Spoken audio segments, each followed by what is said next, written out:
नमस्ते दर्शक हो, आइए देखते हैं भारत का सौंदर्य और वैभव। आप देख सकते हैं मेरे पीछे एक अत्यंत प्राचीन सुंदर मंदिर है जिसका नाम है ऐश्वर्य मंदिर या ऐश्वर्येश्वर मंदिर, जो सिन्नर में स्थित है। नासिक के पास में 40-50 किलोमीटर पर सिन्नर नाम का छोटा सा गांव आता है। उस सिन्नर नाम के गांव में ये ऐश्वर्येश्वर मंदिर है। इसी गांव के गोंदेश्वर मंदिर के शिव पंचायतन के 5 मंदिर हमने पहले ही देखे हुए हैं। उसी सिन्नर गांव में ये प्राचीन मंदिर है। ये मंदिर की निर्मित जो है चालुक्य राजाओं के कालावधि में ईस्वी सन 1100 के आसपास हुई थी। इतना प्राचीन मंदिर आज हमें देखने के लिए मिलने वाला है। तो आइए आरंभ करते हैं ये प्राचीन मंदिर देखने का। आइए दर्शक हो, प्रथम दर्शनी ये मंदिर अत्यंत छोटा लगता है, किंतु ये छोटा मंदिर के अंदर भी हर एक स्तंभ के ऊपर तथा मंदिर के तीनों बाजू में इतने सुंदर सैकड़ों हजारों शिल्प हमें देखने के लिए मिलने वाले हैं कि जो देखकर आप आह्लादित, प्रसन्न और आनंदित होने वाले हैं। संभवतः है कि ये मंदिर देखने के लिए हमें थोड़ा सा अधिक समय लगेगा, तो आपसे प्रार्थना है कि कृपया अंत तक बने रहिएगा। आपको ऐसी बारकाइयां अन्य किसी भी वीडियो में कहीं भी देखने के लिए नहीं मिलेगी जो आज हम आपको दिखाने वाले हैं। तो आइए मंदिर देखने का आरंभ करते हैं। यहाँ के मंदिर की रचना ऐसी है, बाहर प्रवेश मंडप है, उसके अंदर नंदी मंडप है, उसके अंदर अंतराल है और उसके अंदर गर्भगृह है। तो ये प्रवेश मंडप, नंदी मंडप तथा अंतराल, ये देखने के लिए ही हमें इतना आनंद मिलता है कि आप आनंद लेते रहिए। चलिए आरंभ करते हैं। ये है प्रवेश मंडप का बाई बाजू का स्तंभ, पहला स्तंभ, जिसके ऊपर नीचे हमें सुंदर शिल्प दिखाई देता है। उसके ऊपर छोटे आकार का गणेश जी का शिल्प हमें दिखाई देता है और उसके ऊपर एक ऐसे 3-4 शिल्प हमें इस पहले स्तंभ पर ही दिखाई देते हैं। इन छोटे शिल्पों के आजू बाजू में यदि हम देखेंगे तो हमें मोहित कर देने वाला सुंदर छोटे आकार का नक्शेकाम स्तंभ के चारों बाजू में बनाया हुआ दिखाई देता है। अभी ये मैं छोटे शिल्प बोल रहा हूँ, ये छोटा कितना छोटा है ये समझने के लिए आपको मेरी उंगलियां दिखाता हूँ। मेरी उंगलियों से आप कल्पना कर सकते हैं कि ये गणेश जी का शिल्प कितना छोटा है। और इतने छोटे आकार के ही अनेक शिल्प, सैकड़ों शिल्प हमें इन स्तंभों के ऊपर और मंदिर के तीनों बाजू में हमें देखने के लिए मिलने वाले हैं। यहाँ के पहले स्तंभ का ऊपर का जो ड्राई जॉइंट होता है वो हम दूसरे स्तंभ पर देखेंगे, क्योंकि बाई बाजू से सूरज आ रहा है। तो हम दूसरा स्तंभ देखते हैं। दूसरे स्तंभ के नीचे के भाग में हमें ये सुंदर शिल्प दिखाई देता है और उसके ऊपर यदि हम देखते जाएंगे तो जैसा हमने पहले स्तंभ में देखा था वैसे ही, किंतु भिन्न प्रकार के शिल्प हमें हर एक स्तंभ के ऊपर देखने के लिए मिलते हैं। ये छोटे आकार का नक्शेकाम अभी आप देख लीजिए। हर एक शिल्प का, हर एक नक्शेकाम का मैं वर्णन नहीं कर सकता हूँ। इतने छोटे आकार में इतना सुंदर नक्शेकाम हमारे पूर्वजों ने ये बना के रखा है। ये तो उससे भी छोटा है, लगभग 2 इंच ऊंचाई का ये छोटा सा शिल्प हमें देखने के लिए, एक नहीं है, ऐसे अनेक शिल्प हमें देखने के लिए मिलते हैं। 1.5 इंच 2 इंच ऊंचाई के शिल्प हमें अनेक देखने के लिए मिलते हैं। ये शिल्प देखिए कितना विशेष शिल्प है। मैं हर एक शिल्प का वर्णन नहीं करूंगा, आप देखते रहिए और आनंद लेते रहिए। यदि आपने किसी शिल्प को चिन्हित कर दिया तो कृपया कमेंट में लिख दीजिएगा, क्योंकि हर एक शिल्प का मैं वर्णन करते जाऊंगा तो चलचित्र 4-5 घंटे का हो जाएगा और आप इतना लंबा चलचित्र देखेंगे नहीं। तो आप केवल आनंद लेते रहिए, मैं आपको दिखाता जाऊंगा और आप आनंद लेते चलिए। ये क्रमांक 2 का स्तंभ हम देख रहे हैं, जो प्रवेश मंडप के पहले ही बाजू में हमें सामने ही दिखाई देता है। इतना सुंदर नक्शेकाम ये पहले 2 स्तंभों पर देख के ही हम थक हो जाते हैं। अभी ऊपर की दिशा में देखिए, ये ऊपर के स्तंभ के ऊपर हमें ड्राई जॉइंट दिखाई देता है, जैसे हमने अनेक मंदिरों में देखा हुआ है। सॉकेट पद्धत जिसे दूसरा नाम बोलते हैं। एक दूसरे में एक पाषाण फंसाकर ये ऐसे टाइप के ड्राई जॉइंट बनाए जाते हैं। नीचे के पाषाण को खड्डा होता है और ऊपर के पाषाण को गोलाकार या चौकोनी आकार होता है और वो एक दूसरे के अंदर फंसाकर ऐसे जॉइंट बनाए जाते हैं। और हर एक स्तंभ के ऊपर हमें यक्षिणी देखने के लिए मिलती है, जिन्होंने मंदिर के छत का भार अपने हाथों के ऊपर लिया हुआ है। ऐसा दर्शाने के लिए हमें ऐसी यक्षिणियां हर एक स्तंभ के ऊपर यहाँ पर भी देखने के लिए मिलती है। और हमने अनेक मंदिरों में ऐसी यक्षिणियां या नाग देवता उनके स्थानों पर देखे हुए हैं। तो दर्शकों ध्यान में लीजिए, अभी तक हमने मंदिर में प्रवेश भी नहीं किया है। हम प्रवेश मंडप के पहले 2 स्तंभ ही देख रहे हैं और वो 2 स्तंभों के ऊपर इतने सुंदर शिल्प हमें दिखाई दे रहे हैं। ये स्त्री पुरुष का एक शिल्प हमें दिखाई दिया। उसके ऊपर यदि हम देखेंगे तो गणेश जी का अन्य एक शिल्प हमें यहाँ पर देखने के लिए मिला। तीसरा एक शिल्प है जो थोड़ा सा जीर्ण हुआ है, किंतु ऐसे अनेक शिल्प हमें हर एक स्तंभ के चारों बाजू में बनाए गए। तो आप कल्पना कर सकते हैं कि हम पहले ही दो स्तंभ देख रहे हैं, इनके ऊपर इतने शिल्प हमें देखने के लिए मिल रहे हैं। कुछ छोटे आकार के, कुछ मध्यम आकार के और कुछ बड़े आकार के स्त्री पुरुष के शिल्प, विभिन्न देव देवताओं के शिल्प हमें देखने के लिए मिलते हैं। यह है यहाँ का अगला स्तंभ, जो नंदी मंडप का पहला स्तंभ है। नंदी मंडप और प्रवेश मंडप के मध्य का यह स्तंभ है। यहाँ पर भी अत्यंत सुंदर नक्शीकाम हमें देखने के लिए मिलता है। शिल्प तो है ही, शिल्पों के साथ साथ आजू बाजू में हमें जो सुंदर नक्शीकाम देखने के लिए मिल रहा है उसका वर्णन मैं नहीं कर रहा हूँ, वो भी आप देखते रहिएगा। आप केवल एकाग्रता करके जो स्क्रीन के ऊपर दिख रहा है वो देखते रहिएगा। आप मन में सोचते रह जाएंगे कि हमारे पूर्वज कितने महान थे और जिन्होंने इतनी महान कलाकृतियां हमारे लिए बना के रखी है। ये तीसरा स्तंभ अभी हम देख रहे हैं, जो अत्यंत सुंदर शिल्पों से भरा हुआ है। छोटे आकार के, मध्यम आकार के और बड़े आकार के ऐसे सुंदर शिल्प, और उनके मध्य भाग में अत्यंत सूक्ष्म आकार का नक्शकाम हमें देखने के लिए मिलता है। और ये शिल्प आप देखते देखते आगे आगे चलते जाएंगे तो आपको आनंद पे आनंद, आनंद पे आनंद मिलता जाएगा। प्रवेश मंडप तथा नंदी मंडप के मध्य का स्तंभ देखने का हमने आरंभ किया है। इस स्तंभ के ऊपर भी अत्यंत सुंदर शिल्प हमें दिखाई देते हैं। ये विशेष शिल्प आपको हम अच्छी पद्धति से दिखाते हैं। ये गजांत लक्ष्मी का शिल्प है। गजांत लक्ष्मी, जिसके दो बाजू में दो हाथी दिखाए हुए होते हैं। ये गजांत लक्ष्मी हमारे धर्म में वैभव का प्रतीक मानी जाती है, और ऐसी गजांत लक्ष्मी के शिल्प वैभव का प्रतीक करके हमने अनेक मंदिरों में देखे हुए हैं। हमने वागेश्वर मंदिर वाघोली का पुणे में देखा था, वहां पर भी ऐसी गजांत लक्ष्मी थी। कोड़े नरसिंहपुर का हमने नृसिंह का मंदिर देखा था, वहां पर भी गजांत लक्ष्मी का शिल्प या मूर्ति हमने देखी थी। ये छोटे छोटे आकार के शिल्प आप देखते जाइए। अनेक स्त्री पुरुष एकत्र तथा महिलाओं के वाद्य बजाते हुए, नर्तन करती हुई महिलाएं, समाज जीवन के कुछ शिल्प भी हमें यहाँ पर देखने के लिए मिलते हैं। कुछ सूक्ष्म आकार के हैं, कुछ मध्यम आकार के हैं और कुछ बड़े आकार के शिल्प हमें देखने को मिलते हैं। ये है यहाँ के प्रवेश मंडप का चौथा स्तंभ। इसके ऊपर भी नीचे के भाग में हमें एक सुंदर नर्तिका का शिल्प दिखाई देता है। ये नर्तिका के शिल्प के ऊपर भी मध्यम आकार के कुछ शिल्प हमें दिखाई देते हैं, जो अभी आपको स्क्रीन के ऊपर दिख रहे हैं। और उसके ऊपर हमें छोटे आकार का, लगभग 5-6 इंच आकार का गणेश जी का सुंदर शिल्प दिखाई देता है। अभी यहाँ पर गणेश जी को फूल चढ़ाया गया है, इसलिए पूरा दिख नहीं रहा है, किंतु अत्यंत सुंदर गणेश जी का शिल्प हमें देखने के लिए मिलता है। और ऊपर के भाग में हमें अनेक शिल्प देखने के लिए मिलते हैं। मैं आपको केवल क्षण चित्र दिखाता हूँ, क्योंकि हमें चलचित्र की समय की मर्यादा भी है। यहाँ पर हमें अन्य एक गजांत लक्ष्मी का दूसरा शिल्प दिखाई दिया। ऐसे अनेक शिल्प हमें गजांत लक्ष्मी के भी हमें देखने के लिए मिलते हैं। ये अभी छोटे सूक्ष्म आकार का, अत्यंत छोटे आकार का नक्शीकाम आप देख लीजिए और कल्पना कीजिए कि ऐसे सूक्ष्म नक्शीकाम वाला मंदिर आज के दिनांक में बनाना है तो कितने करोड़, कितने अब्ज रुपए लगेंगे। इतना द्रव्य हमारे पूर्वजों ने हमारे लिए खर्च करके रखा है। अभी हम यहाँ का अगला स्तंभ, जो 5वां स्तंभ है, यानी कि नंदी मंडप का स्तंभ है, वो देख रहे हैं। उसके ऊपर भी अत्यंत सुंदर नक्काशी हमें देखने के लिए मिलती है। अनेक शिल्प यहाँ पर हमें देखने के लिए मिलते हैं। जो विषय मैं आपको थोड़ी समय पहले बता रहा था कि हमारे पूर्वजों ने हमारे लिए इतना द्रव्य खर्च करके ये वैभव, भारत का सौंदर्य बना के रखा है, ये हमें भी देखने के लिए आना चाहिए। हमारे मित्र, कुटुंब, परिवार, सहकर्मी, ये सारे लोगों को ऐसे सुंदर सुंदर प्राचीन मंदिर देखने का छंद हमें लगाना चाहिए। यहाँ पर आने के लिए हमें उनको उद्युक्त करना चाहिए और ये भारत का वैभव सारे लोगों को दिखाना चाहिए। इसका सरल मार्ग है कि हमारे वाहिनी के चलचित्र अधिकाधिक लोगों को शेयर करते रहना। ऊपर की दिशा में आप देख सकते हैं, आपको एक यक्षिणी दिखाई देती रहेगी, जिसने अपने दोनों हाथ ऊपर किए हुए और अपने हाथों के ऊपर उसने मंदिर के छत का भार लिया हुआ है। ऐसी यक्षिणियां हमने अनेक मंदिरों में देखी हुई है और कुछ स्थानों पे हमने नाग देवता भी यहाँ पर देखे हुए हैं।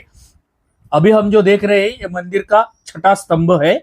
इस छठे स्तंभ को ऊपर की दिशा में यदि हम देखेंगे तो सुंदर कमल का आकार बनाया गया है, और इस कमल के आकार के नीचे के दिशा में हम देखेंगे तो यहाँ पर अष्टकोण के आकार का एक सुंदर शिल्प बनाया गया है।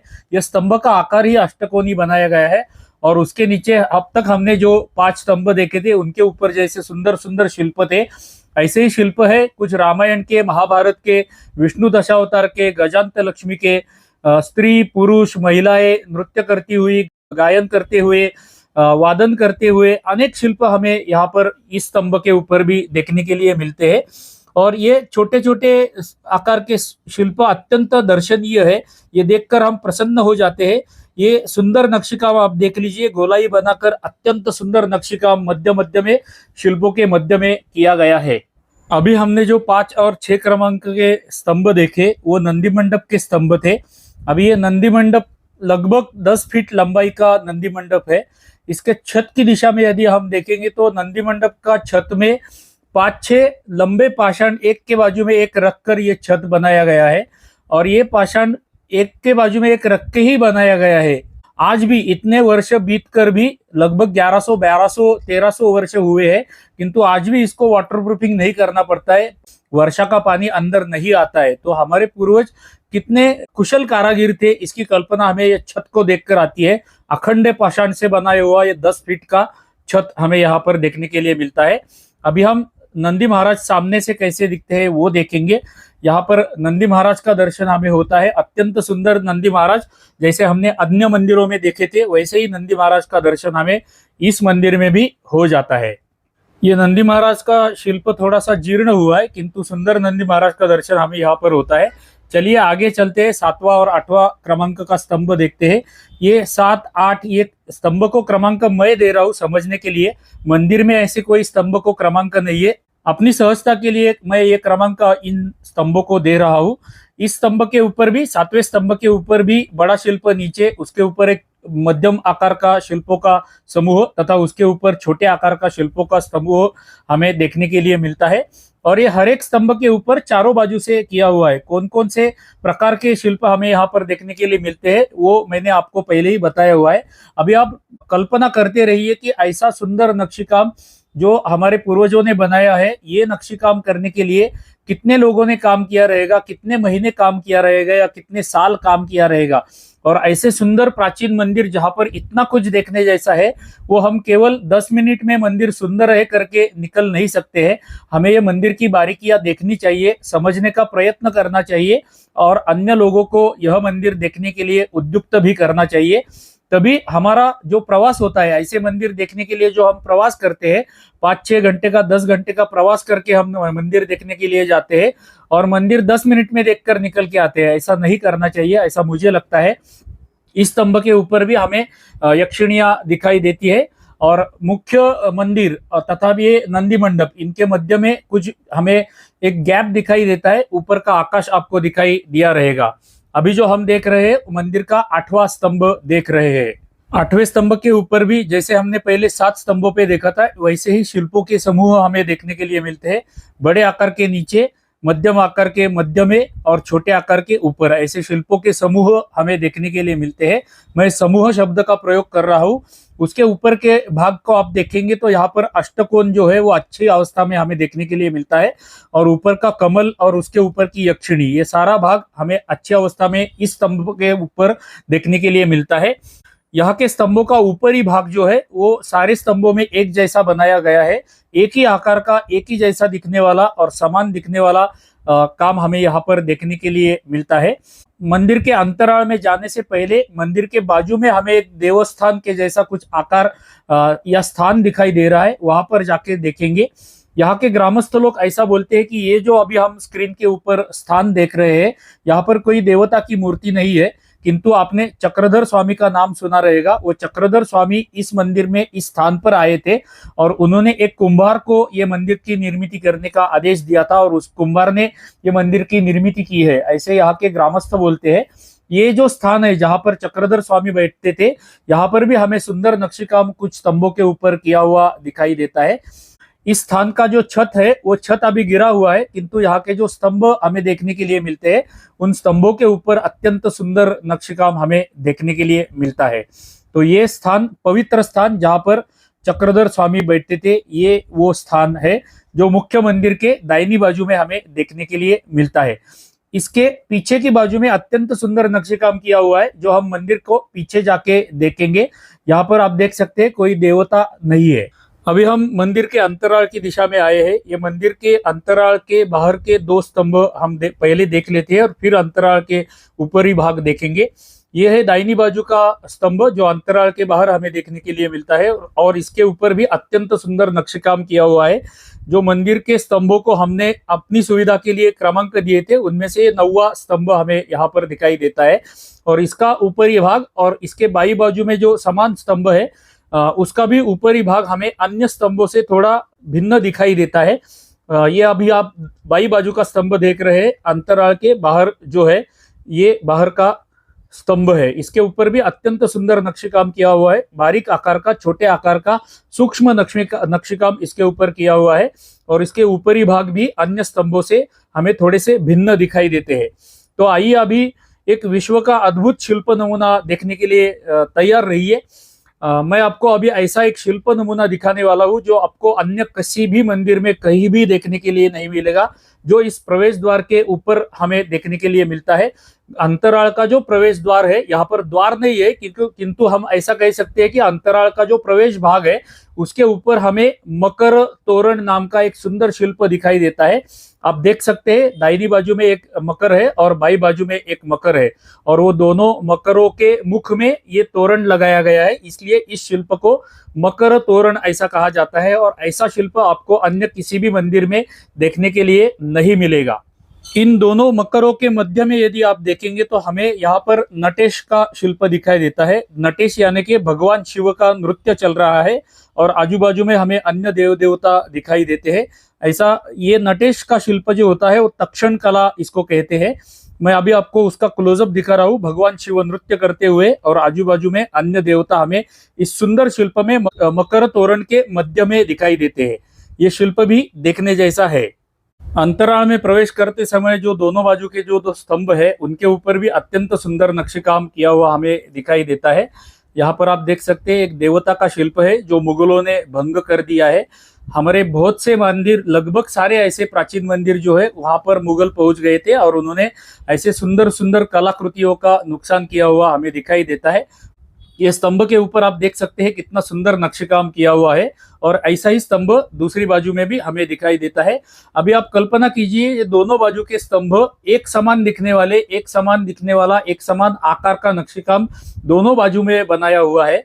इसमें एक भी त्रुटि दोनों में से एक भी स्तंभ में हो गई तो पूरा स्तंभ फेंक देना पड़ेगा, क्योंकि ये अखंड पाषाण में बनाए हुए स्तंभ होते हैं। तो कितने कुशल कारागिर हमारे पूर्वज रहेंगे, इसकी कल्पना हम कर सकते हैं।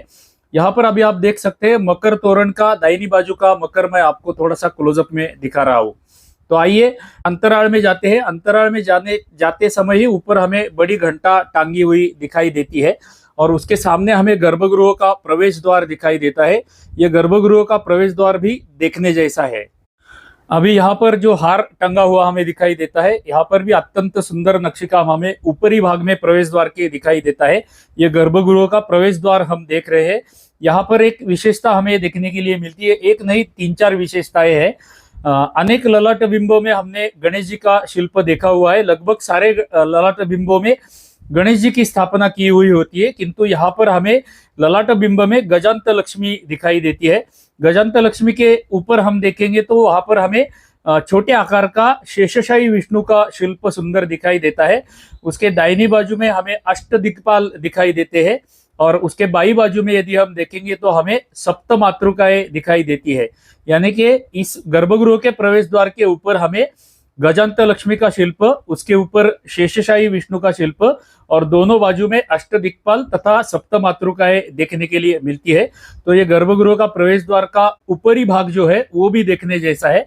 अभी हम फटाफट यहाँ के द्वार शाखाएं देख लेते हैं। गर्भगृह की द्वार शाखाएं, इन द्वार शाखाओं के ऊपर कुछ मानवों के शिल्प हमें दिखाई देते हैं, कुछ व्याल शिल्प है, और कुछ कलाकुसर की हुई हमें यहाँ पर देखने के लिए मिलती है।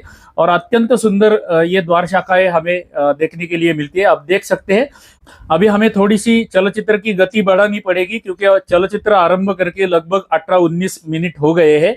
तो थोड़ी सी गति में हम अगला भाग देखेंगे। ये द्वार शाखाएं आप देख लीजिए।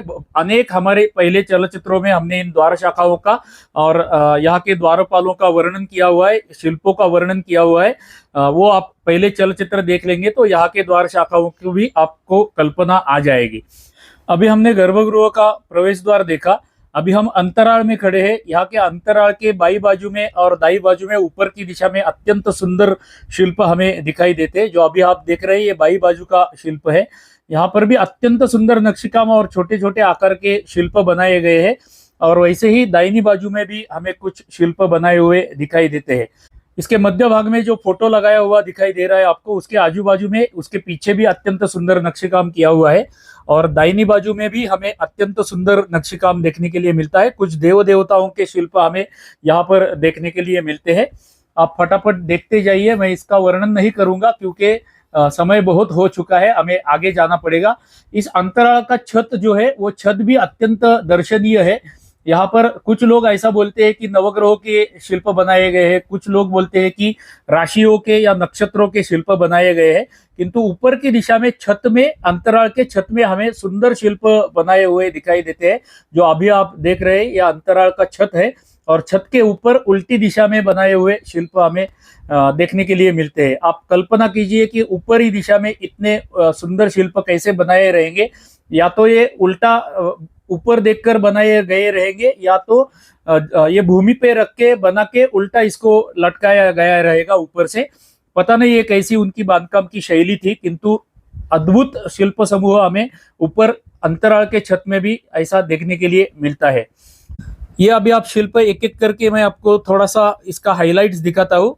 अत्यंत सुंदर शिल्प आपको छत के ऊपर बनाए हुए दिखाई देते हैं। कुछ अश्वारूढ़ शिल्प है। ऐसे भिन्न भिन्न दिशाओं में मुख किए हुए शिल्प हमें देखने के लिए मिलते हैं। ऐसा लगता है कि यदि ये नवग्रहों के शिल्प रहेंगे तो नवग्रह जिस जिस ग्रह का मुख जिस दिशा में होता है उस दिशा की ओर मुख किए हुए शिल्प यहाँ पर बनाए गए रहेंगे। तो आइए अभी मुख्य गर्भगृह में जाकर ऐश्वर्येश्वर का दर्शन लेते हैं। ऐश्वर्य ईश्वर या ऐश्वरेश्वर ऐसा भी लोग इसको संबोधते हैं। तो आइए महादेव का दर्शन लेते हैं। ओम तत्पुरुषाय विद्महे महादेवाय धीमहि तन्नो रुद्रः प्रचोदयात्। ओम त्र्यंबकं यजामहे सुगंधिं पुष्टिवर्धनम् उर्वारुकमिव बन्धनान् मृत्योर्मुक्षीयमामृतात्। ओम हर हर महादेव शंभो। ओम नमः शिवाय, ओम नमः शिवाय, ओम नमः शिवाय। अभी हमने मंदिर बाहर की दिशा से देखने का आरंभ किया है। थोड़ी सी शीघ्र गति में मंदिर बाहर से देख लेते हैं। यहाँ पर भी अत्यंत सुंदर नक्शीकाम किया हुआ हमें दिखाई देता है। आप देख सकते हैं बाहर की बाजू में हमें कुछ यंत्र का आकार किया हुआ दिखाई देता है। ऐसा लगता है कि यह हमारी कल्पना है कि ये शिव यंत्र का आकार होगा। एक छोटा सा प्लेटफॉर्म बना के 3-4 फुट का प्लेटफॉर्म बना के उसके ऊपर ये मंदिर बनाया गया है। सामने आप देख सकते हैं मंदिर के अंतराल के बाहर की बाजू में एक शिवलिंग हमें दिखाई देता है। उसके बाहर की दिशा में यदि हम देखेंगे सामने से तो सबसे पहले हमें प्रवेश मंडप दिखाई देता है। प्रवेश मंडप से आगे हमने नंदी मंडप देखा था। नंदी मंडप से आगे हमने अंतराल देखा था और अंतराल के पीछे हमें मुख्य गर्भगृह हमने देखा था, जो अभी आप बाहर की बाजू से देख रहे हैं।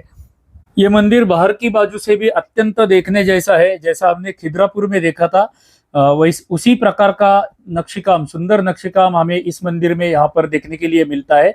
किंतु चलचित्र आरंभ करके बहुत समय हो चुका है, लगभग 23-24 मिनट हो गए हैं। तो मैं यहाँ के हर एक शिल्प का वर्णन करता नहीं जाऊंगा, आपको मैं केवल दिखाता जाऊंगा। आप अभी कल्पना कर सकते हैं, अब यदि आपने हमारी इसके पहले के बहुत से चलचित्र जो है 40-50 मंदिर हमने दिखाए हुए हैं, वो मंदिर यदि आपने देखे रहेंगे तो आपको इस मंदिर की कल्पना आ जाएगी कि यहाँ पर कैसे शिल्प हमें बाहर देखने के लिए मिलते हैं। आप ऊपर देख सकते हैं, ऊपर की दिशा में इस मंदिर को बड़ा शिखर नहीं दिखाई देता है जैसा हमने अन्य मंदिरों में देखा था। ऐसा बोला जाता है कि उस कालावधि में कुछ मंदिरों को शिखर बनाए नहीं जाते थे, क्योंकि मुगलों को शिखर से वो मंदिर सहजता से वो चिन्हित कर सकते थे। इसके लिए ऐसे मंदिरों को शिखर नहीं बनाए जाते थे। और कुछ मंदिर ऐसे हैं या बहुत से मंदिर ऐसे हैं जिनको शिखर बांधे गए थे, किंतु उसका नुकसान मुगलों ने या तो किया हुआ है या कालावधि के कारण उसका नुकसान हुआ है, ऐसा भी हमें देखने के लिए मिलता है। इस मंदिर के बाहरी भाग में आपको बहुत से शिल्प देखने के लिए मिलेंगे, रामायण के, महाभारत के, ऐसे बहुत से शिल्प दिखाई देंगे। बहुत जगहों पे आपको मकर मुख दिखाई देंगे, जो मैं आपको बीच में जहां पर दिखाई देंगे वहां पर आपको दिखाता जाऊंगा। किंतु सैकड़ों की संख्या में हमें मकरमुख ऐसे ऊपरी भाग में बनाए हुए दिखाई देते हैं।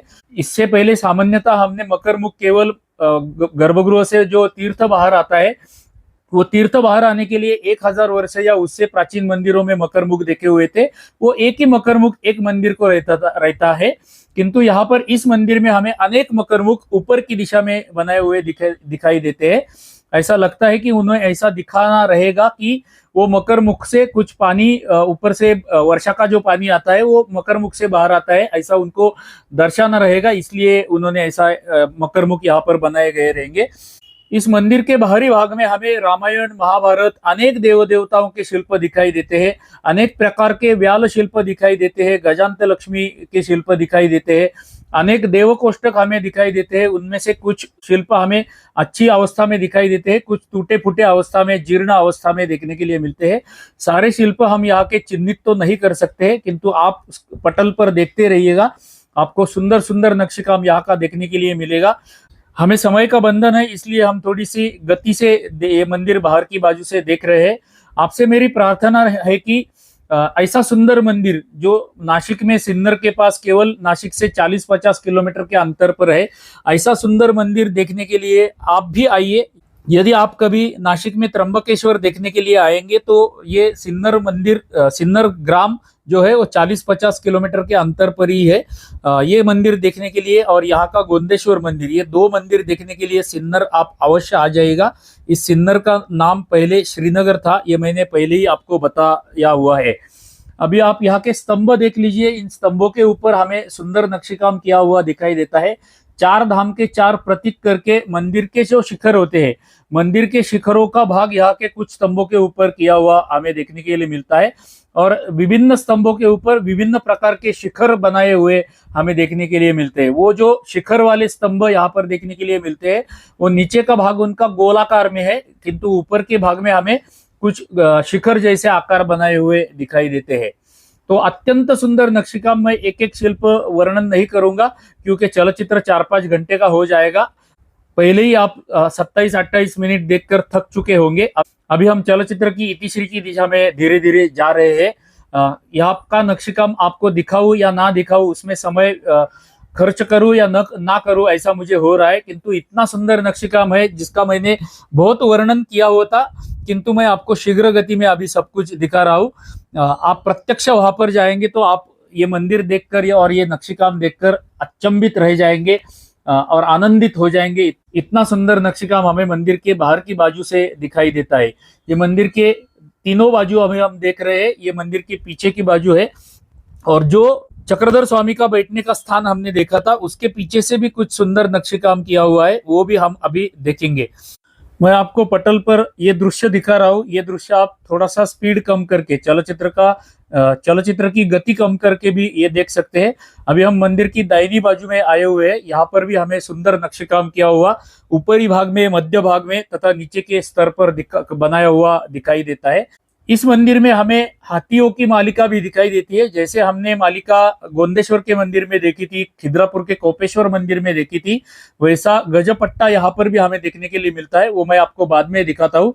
ऊपर के स्तंभों पे किया हुआ सुंदर नक्शेकाम आप देख सकते हैं, और इसका वर्णन मैं करते जाऊंगा तो चलचित्र, फिर से मैं वही बात करता हूँ, चलचित्र 4-5 घंटे का हो जाएगा। आप देख सकते हैं कुछ व्याल शिल्प हमें बनाए हुए दिखाई देते हैं। हाँ, कुछ हाथियों के शिल्प है। मकरमुख तो सैकड़ों की संख्या में हमें यहाँ पर देखने के लिए मिलते हैं। ऐसे मकरमुख सैकड़ों है यहाँ पर। तो ऐसा सुंदर नक्शेकाम हमें देखने के लिए प्रत्यक्ष आप आएंगे तो आप अति आनंदित हो जाएंगे, इससे हम आश्वस्त है। ये ऊपर का नक्शेकाम आप देख लीजिए। क्या मैं इसका वर्णन करूं, मेरे पास इसका वर्णन करने के लिए शब्द नहीं है, मेरे शब्द अधूरे पड़ जा रहे हैं। इतना सुंदर नक्शेकाम, अनेक देव कोष्टक, देव देवताओं के शिल्प, रामायण के शिल्प, महाभारत के शिल्प, ये सब कुछ हमें यहाँ पर देखने के लिए मिलता है।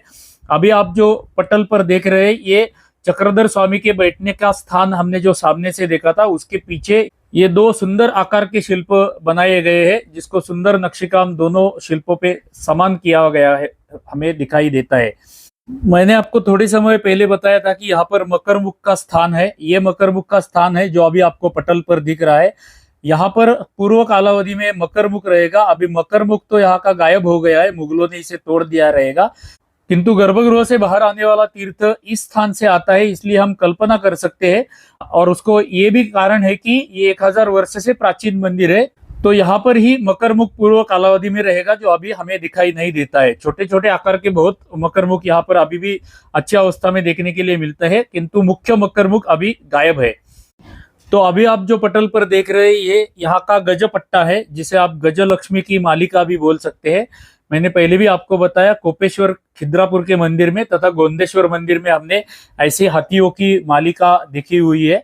यहाँ के सारे हाथी, लगभग सारे हाथी तोड़ दिए गए हैं, मुगलों द्वारा इनका भंजन कर दिया गया है, किंतु कुछ ऐसी अवस्था में हमें देखने के लिए मिलते हैं। इससे हम सहजता से चिन्हित कर सकते हैं कि यहाँ पर गजपट्टा रहेगा या गजलक्ष्मी के शिल्प नीचे के स्तर में हमें दिखाई देते हैं। तो ये यहाँ की विशेषता है। इस लंबे चलचित्र की इतिश्री करने से पहले यहाँ का एक नमूना शिल्प आप देख लीजिए। ये रामायण का शिल्प है। भगवान राम, लक्ष्मण तथा सीता इस शिल्प में हमें देखने के लिए मिलते हैं। ये सीता माता, भगवान राम और लक्ष्मण, इनके सुंदर शिल्प उनके आयुधों के सहित हमें देखने के लिए मिलते हैं। और ऐसे सैकड़ों शिल्प हमें यहाँ पर देखने के लिए मिलते हैं। उनमें से एक नमूना केवल मैंने आपको दिखाया। अभी आप उसके बाई बाजू में देख लीजिए, ये स्तंभ देख लीजिए, इसका आकार देख लीजिए। मैं अभी आपको उंगली से मेरे दिखा रहा हूँ। ये इतने छोटे आकार के नक्शेकाम इन स्तंभों के ऊपर किए गए हैं। तो आइए चलचित्र की इतिश्री करने के लिए जाते हैं। उससे पहले ये मंदिर की साफ सफाई कैसे की जाती है, रखरखाव कैसे किया जाता है, या इस मंदिर की व्यवस्था कितनी सुंदर पद्धति से रखी गई है, ये हम देख लेते हैं। ये सुंदर साफ सफाई रखने के लिए इतिहास पुरातत्व विभाग, उनके कर्मचारी तथा यहाँ के सिन्नर ग्राम के स्थानिक ग्रामस्थ, इन सभी लोगों के हम अत्यंत आभारी है कि जिन्होंने इतनी सुंदर अवस्था में ये मंदिर जतन किया है। तो दर्शक हो, सिन्नर नगरी में स्थित ये सुंदर ऐश्वर्येश्वर मंदिर या ऐश्वर्य मंदिर आज हमने देखा।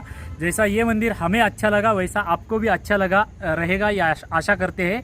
और यदि हमारे वीडियो आपको अच्छे लगते रहेंगे तो हमारी नित्य की प्रार्थना तो आपसे रहती है कि कृपया हर वीडियो को लाइक किया कीजिए, एक छोटा सा कमेंट कीजिए, तथा हमारे चैनल को सब्सक्राइब नहीं किया रहेगा तो सब्सक्राइब भी कीजिए, ये आपसे प्रार्थना है।